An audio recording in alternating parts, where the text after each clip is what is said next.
Hey guys, welcome to Drinking with Dave, where every episode I sample a different drink and then pair it with classical music.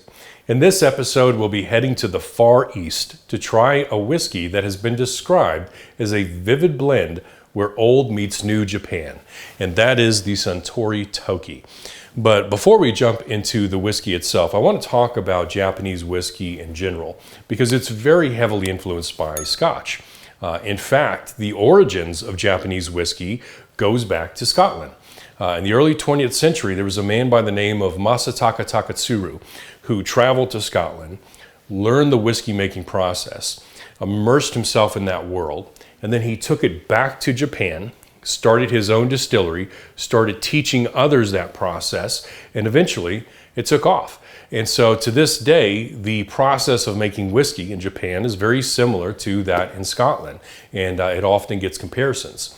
And while it is much closer to Scotch than it is other forms like bourbon, it tends to be lighter, more aromatic, less peaty, and has really taken on its own unique characteristic.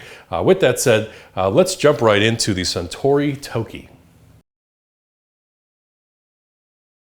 The Suntory Toki is an inexpensive, nice entry into Japanese whiskey. It's made with a blend of malt and grain and has been aged in a combination of American oak casks and Spanish oak casks. It's also a younger whiskey, which you could probably tell because it's a little bit lighter in color.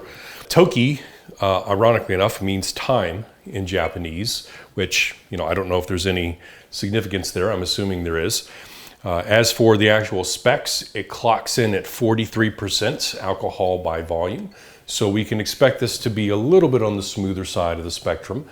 Typically speaking, I prefer whiskeys to be closer to 50 than 40, but it's not a deal breaker either. I've had a lot of great whiskeys on the lower end of that spectrum as well. I can't find any other specs on this, and the bottle doesn't really give us a lot of information. Whether it's colored, whether it's chill filtered. So if you know any of that information, feel free to leave it in the comments below. I'm jumping out on a limb here and assuming that it's non-colored. Otherwise, we could expect it to be a little bit darker than this.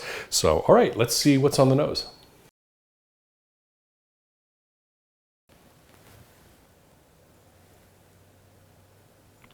This comes across as bright, fresh, and a bit sweet.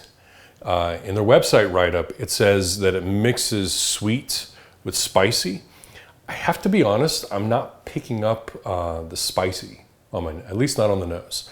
But I am picking up some fruit notes here, a bit of herbaceousness.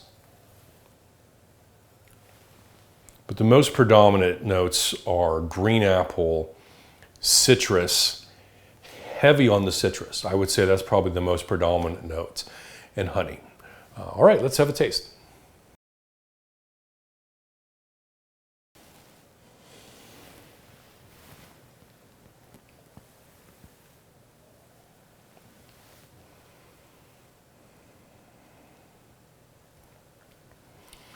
This is thinner and lighter than Scotch. It's smooth. It has a very clean, airy profile, but with nice fruit flavors and a really nice balance. On the front, I'm getting some green apples, honey. There is a little bit of tart bitterness in there that kind of reminds me of grapefruit, the way that it's mixing with the sweet. I'm still not picking up the spicy that's supposed to be there. And if there is a little bit of pepperiness there, it is very subtle. All right, let's try again.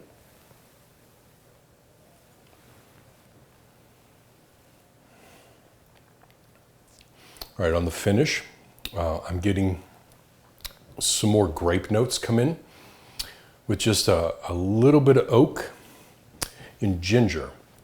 The oak is very subtle. It is a younger whiskey, so we shouldn't expect the oak profile is going to be that prominent on this. It starts a little sweet, and then it ends drier. It has a very short finish with almost no aftertaste.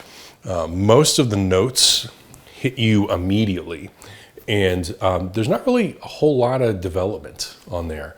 It mostly hits on the front of the tongue.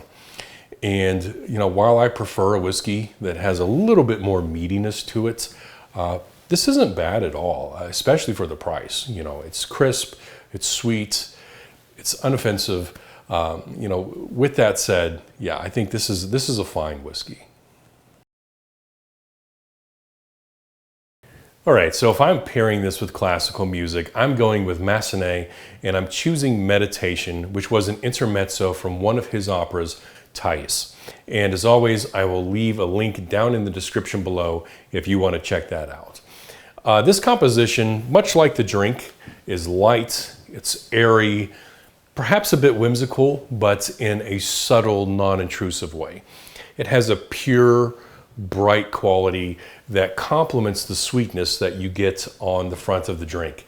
It's pleasant, it's agreeable, but not overly complex. So anyway, that's my take on the Suntory Toki. Thank you guys so much for watching. Don't forget to subscribe and stay tuned for future videos. Take care.